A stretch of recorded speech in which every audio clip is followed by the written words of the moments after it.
कहानी है रामपुर गांव की, जहां के मर्द महिलाओं को हमेशा नीचा दिखाने की कोशिश में रहते। अरे अभी तक खाना नहीं आया क्या? मुझे एक और शादी करने की जरूरत है। नहीं जी नहीं, ऐसा मत करना, वरना मैं कहाँ जाऊंगी।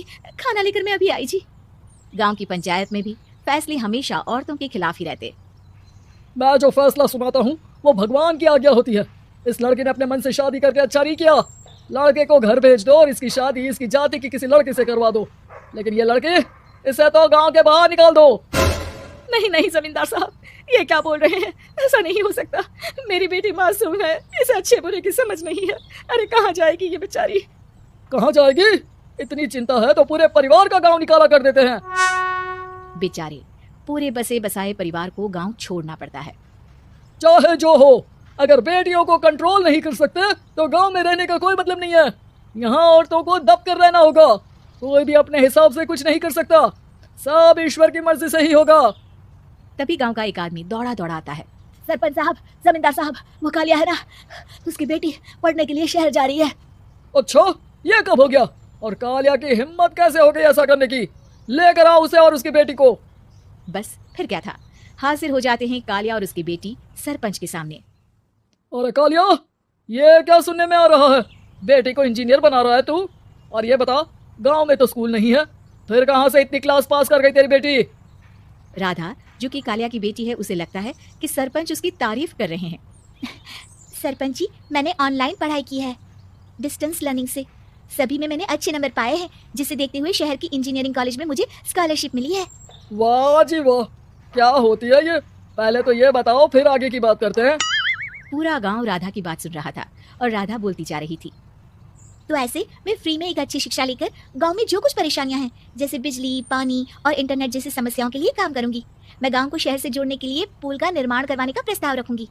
मुझे पूरी उम्मीद है कि जल्द ही हमारा गांव भी तरक्की की राह पर चल पड़ेगा। राधा की बात सुनकर सारे गांव वाले ताली बजाने लगते हैं। सरपंच को समझ नहीं आता कि वो क्या करे। चुप है नादान लड़की, गांव के खिलाफ जाने के लिए तुझे गांव से बेदखल कर दिया जाएगा, वो भी पूरे परिवार के साथ। और हाँ, अगर ठीक से गांव में रहना चाहती है तो ये पढ़ाई लिखाई छोड़ दे। हम तेरे लिए गांव का कोई होनहार लड़का देखेंगे। तभी गांव का एक आदमी बोल पड़ता है। अरे नहीं नहीं सरपंच जी, राधा बिटिया जो बता रही है, अगर वैसा हो जाए तो हम लोगों को पैसा कमाने के लिए बाहर नहीं जाना पड़ेगा।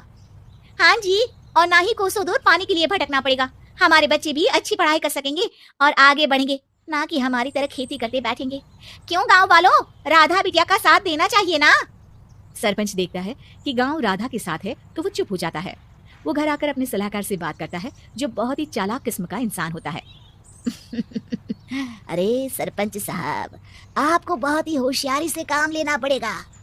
एक बार गांव तरक्की कर गया, यहाँ के बालक पढ़ लिए तो कोई ना पूछेगा आपको। और फिर ये जो बेटा और बेटी है ना आपके, इनको भी आम लोगों की तरह ही जीवन जीना होगा। हाँ, लेकिन करे तो क्या करे? वो ना आप मुझ पर छोड़ दीजिए, बस मैं जैसा बोलूं करते जाइए। अगले रोज सुबह जब गांव वाले सोकर उठते हैं तो राधा के घर के बाहर और साथ ही वो लोग जिन्होंने राधा का सपोर्ट किया था, उनके घर के आगे लाल रंग से कल आऊंगी लिखा होता है।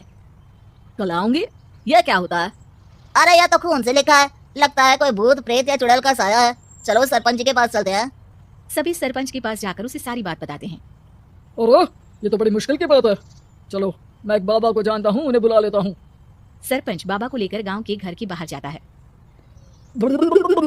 ओहो, तो ये वो चुड़ैल है जो उन लोगों को निशाना बनाते हैं जो गांव को बदलने का सपना देखते हैं।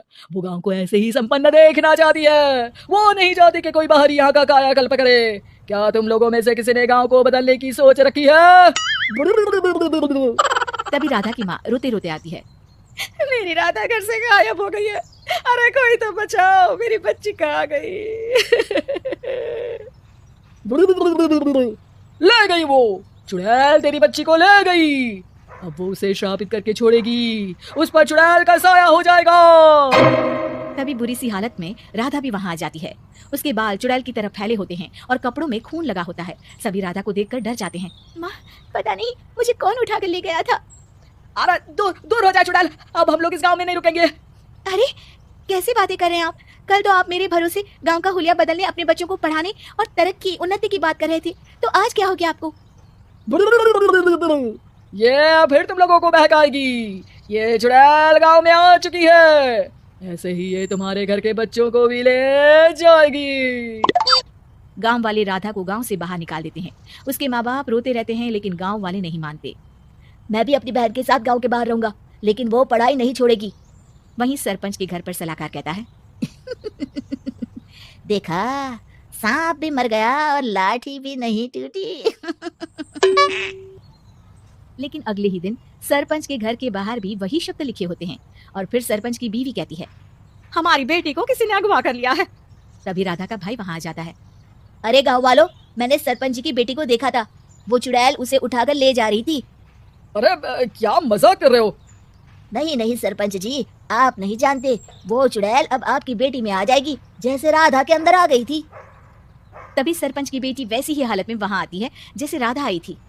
पापा पता नहीं कैसे मैं गायब हो गई थी। चुड़ैल, इसके अंदर भी चुड़ैल का साया है, मारो इसे। अरे नहीं नहीं, इसे भी राधा के पास गांव के बाहर ही भेज दो। अरे चुप रहो, मेरी बेटी कहीं नहीं जाएगी और चुड़ैल वुड़ैल कुछ नहीं होता है। अरे कैसे बात कर रहे हो सरपंच जी? आप तो बोल रहे थे कि आपका फैसला भगवान का ज्ञान होता है, तो अपने पर बात आई तो अब आप ऐसे बोल रहे हैं। अरे ना ना ना, आपको अपनी बेटी को त्यागना ही होगा। अरे बुलाओ बाबा को। राधा का भाई बाबा को ले आता है, जिसे अब गांव वालों के डर के कारण सच बोलना पड़ता है। मैं कोई बाबा नहीं हूँ, मैं तो मोची था। ये सलाहकार महोदय ने मुझे कहा था एक्टिंग करने को। अब वो मुझे पैसे देने वाले हैं। अब मुझे माफ कर दो। गलती हो गई, मुझे माफ कर दो। तभी वहां राधा आ जाती है। देखा सरपंच जी, जब गांव के बच्चे साक्षर होंगे तो आप जैसे लोगों की चालाकी नहीं चलेगी।